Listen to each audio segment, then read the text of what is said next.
Well, good evening. Welcome to another exciting edition of So Into Bourbon. I'm Glenn. This is Charlie. Charlie, why don't you tell them what this beautiful decanter on the bar is? Why, it's the James E. Pepper decanter, barrel proof.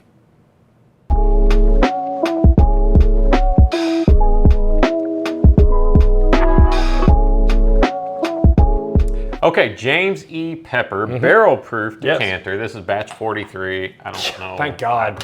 Don't even know what that means. You don't want to have batch 42. So this is distilled by the James E. Pepper Distillery in Lexington. It's a blend of 5-plus-year-old whiskeys. Okay, that's a good start. Yeah, absolutely. Bourbons, 105.4, uncut, unfiltered. This is their distillate, from what I understand. 105 proof, barrel proof. Yes. Okay. Absolutely. All right. The mash bill, we don't know. All we know, it's a corn, rye, malted barley, and malted rye. Okay, malted. Yeah. Malted barley, rye. malted rye. Should we pull this cork? Absolutely. Cork. It's water sourced from a historic well on the property. So, the oak is toasted and charred Kentucky oak, Oh, air seasoned 18 to 24 months. that's an interesting Yeah. designation. Kentucky oak. So this Interesting. bottle, I like this. I like this wooden cork. yeah, this bottle I bought on a bourbon hunt with one of my friends, Who's that friend, Glenn? AJ. AJ. Yeah, AJ. AJ? You know, Bruzel. Oh, that was TJ. TJ. Oh my gosh. Don't. Yes! Yes, TJ! Yes! I'm friends So- with Bruzel, forgot so- his name. Unbelievable. Don't edit this out, Glenn. I'm 100% going to edit that out. I bought this on a bourbon hunt with a friend. Bruzel. Price on this bottle. So I'm going to have to admit, I got a little excited. I don't know why, because I've wanted to grab this bottle and I've just never really looked for it. So the first store we went into, I saw it for $70. And you I yoinked snagged it? it. Yeah. And then like the next two stores, I found it for 56 and then I found it for 65. So I guess I didn't do too bad on it. 50 to 70 bucks. Yeah, That's what it retails I wish for. I would have got it for 56, but We're admittedly a little late to the party on this. we are. This came out in 2023. Yeah, late 2023. I think this was part of the, at least in the later part for bourbon fests and things. It is a beautiful decanter. That is kind of the thing with this. It's a recreation of an older bottle. I'm kind of excited to get into this one. I've heard some good things, and I'm excited too. I've had some of their other stuff. yes, I think a bottled and bond maybe, and then I don't know, a rye. My neighbor brought some home and we sipped on it one night, but I have not had this one yet. I've heard good things about it, and I'm ready to try it myself. nice color. It's pretty heavy in the glass. You'll have to show. I'm in the crystal Oh yeah, decanter. you're in the fancy crystal. Yes. So it's got a nice color on it, a deep amber color, little red tint there. Yeah. It's got really sticks to the glass, and it's got nice put a nice nice legs ring on it. running down. Let's nose. Oh yeah. Oh yeah, Yeah. that's a nice classic bourbon profile. Yes, classic bourbon profile. So we don't need to elaborate anymore, because if you've smelled bourbon, you know what it smells like. No, I'm getting some brown sugar, a little bit of Yes. cinnamon Yeah, on it. brown sugar, cinnamon. I get that kind of cola flavor. I don't know about cherry cola, but definitely kind of that Definitely some cola. sweet, sweet burnt sugar. A little Really? bit of a rye tingle to it. Yeah, I get a little bit. It's hard to tell what's ethanol and what's Yeah. rye spice on that, but all in all, We'll find out when we taste it. I really right? like that nose. Good nose. Cheers. I love that.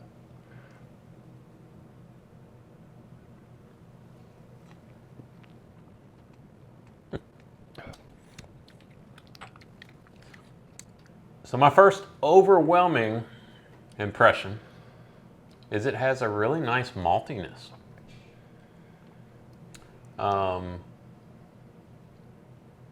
Caramel, vanilla, a little bit of spice. Nice, well-rounded bourbon. What do you think? Yes. Everything that you said. I always jump in with this. I feel like No, you always wait for me.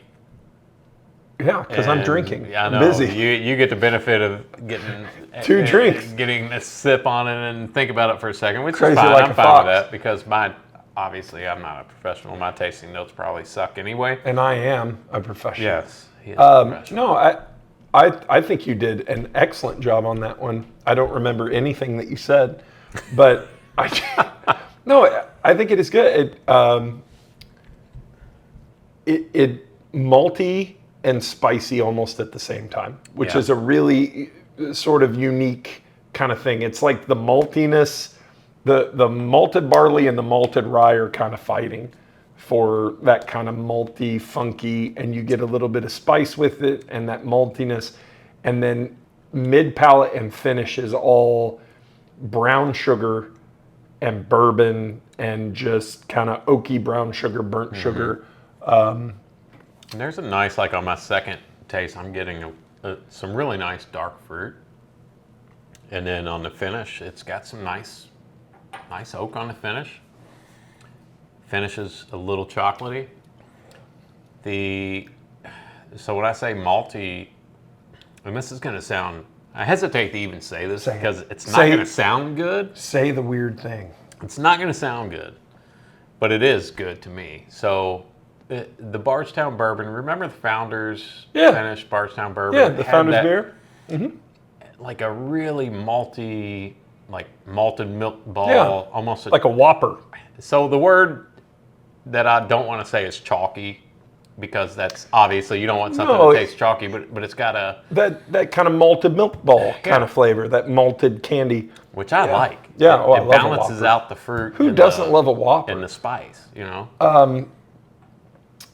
I like this because if nothing else, it is I make no mistake about it, the James E. Pepper Distillery is a heritage distillery. At one point, it was the longest operating distillery in the country, which I feel like a lot of distilleries claim that, but that's neither hither nor thither. Let's talk about it. So Colonel James E. Pepper lived from Pepper. 1850 to 1906, not to be mistaken with Dr. Pepper. He was a third generation at Old Pepper. So if he wasn't born until 1850 and he was a third generation, goes back pretty far, right? Was he the master distiller for that long, or is that how long he lived? Well, that's a good question. Because he Charlie. Thanks died for at picking apart my 56, notes. so he was 30. So we don't know. It doesn't matter. Maybe he was the master. Yeah, he was the master For 56 years? Sorry, I didn't do. That's 56. I don't know. We don't know. And I'm sure they didn't call him the master distiller then, because that didn't exist. That wasn't a thing. The reason I bring all this up is one of the things, and we talked about this in our previous episode. It was founded in 1780, by the way. That part is important. So this is a American Revolution period distillery, when Kentucky wasn't even a state. It was a territory. So that's pretty cool. I like this, and I will tell you why. Go ahead and ask me why. Why, Charlie? Why do you like this? It's very unique. It is unique. It's unique. It doesn't taste like anything else. It has very familiar kind of bourbon notes to it, but as you mentioned, there's that kind of malty and malted rye that adds a level of complexity to it. Its finish is unique. It doesn't finish with, dark chocolate and oak. It gives you a little bit of kind of everything. It's kind of all over the board, in a good way. And I like bottles that don't break the bank and that are different from anything else. Look at this beautiful decanter. It's a beautiful. And you can get this for $56. And it's not just a pretty bottle. It's actually a great bourbon. And it's got great history. And it's not sourced. This is... I know of. Yep. I believe this is all James E. Pepper distillate. That's what I read. I know when they first started, they were sourcing. They were sourcing from MGP and Bardstown Bourbon. I will be critical. This says bottled by. It doesn't say distilled by. So we cannot confirm that from the bottle. So from my readings... nope. Distilled at the historic James E. Pepper Distillery. This is their stuff. So you can get something from a historic distillery that's 5+ years old. It's a blend, but it doesn't matter. It's barrel proof, no water added, and it's unique. Now, this may not be in your flavor wheel because it is a little unique. It is not very straightforward. It kind of bounces around and you get a lot of different flavors to it. But in terms of price point, beauty of the bottle, and character of the liquid we're in, I think it's a must-have for your bar. I like this I would one. agree. It almost tastes like a 4-grain. There's no wheat in this, but it almost has that 4-grain flavor. You know what I hate more than anything? What's that? When you say something so insightful, and very rare. and I think to myself, Well, Charlie's pouring again, so it was like right there on the tip of my tongue that I could have said it almost tastes like a 4-grain, and that is so insightful, and that is exactly the vibe that it gives me, because there is a lot of competing flavor there, but well balanced, for sure. He says as he drinks. You know what's funny? We recently had Ken Schreiner on to talk about his Heritage Ride, and we were talking about what makes dusty bottles different than modern bottles, and he had mentioned that, they used well water back then. Yeah. And he said that they're not allowed to use well water anymore. I think he may be mistaken because this uses well water. Now, I don't know, does it come out of the well and then they filter it and distill it, blah, blah, blah? I don't know. But that just kind of struck me as I was looking at the notes here. For those of you keeping track at home, that is 2 insightful things that Glenn Hockersmith has said in the same episode, and I am starting to feel a little insecure. It is. It's a scary thing. Truly is the end times. After, and you're right, having another pour, this is very chocolatey and spice. Like chocolate and spice, and then that maltiness is there. Really, there's a depth of flavor there, but it's all dark. Yeah, like it's all. It's good. It's really good. There's a lot going on there, and we try not to ever print out tasting notes or anything like that, and I accidentally did here. So let's see what they say. So they say on the nose, toasted oak and walnuts. I think you could say that about literally anything. Yeah. On the palate, oak. Imagine that. Dried dark fruits, I get that for sure. Marzipan. I don't even know what marzipan is. I know it's a spice. Fred Minnick loves to talk about marzipan. I think it's an inside joke. Fred and Freddie know we're making fun of it, of writers who use the word marzipan the other night. Yeah. So don't know what that means. Medium long finish with notes of creamy vanilla. I get that. Citrus peel and nutmeg. I can go with the citrus peel. Not so sure about the nutmeg. If I were to describe it with so into bourbon tasting notes, I would say it is heavy. It is a heavy pour. This is not and warm. Yeah, heavy and warm. To me, this almost drinks like a cold winter's day, and I want a serious bourbon.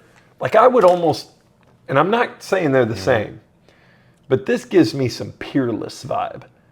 When you're drinking a Peerless single barrel or a Peerless double oaked, maybe, I want to be just socked in the face with pure dark bourbon flavor.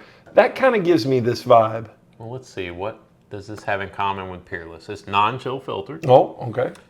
I don't know if it's sweet mash or sour mash. I'm guessing it's probably sour mash, so I think probably the comparison stopped there, but I get what you're saying. That's kind of what I'm getting just from a palate and a nose and everything. Mm-hmm. Like this is, I want to... I like it. I want to go visit.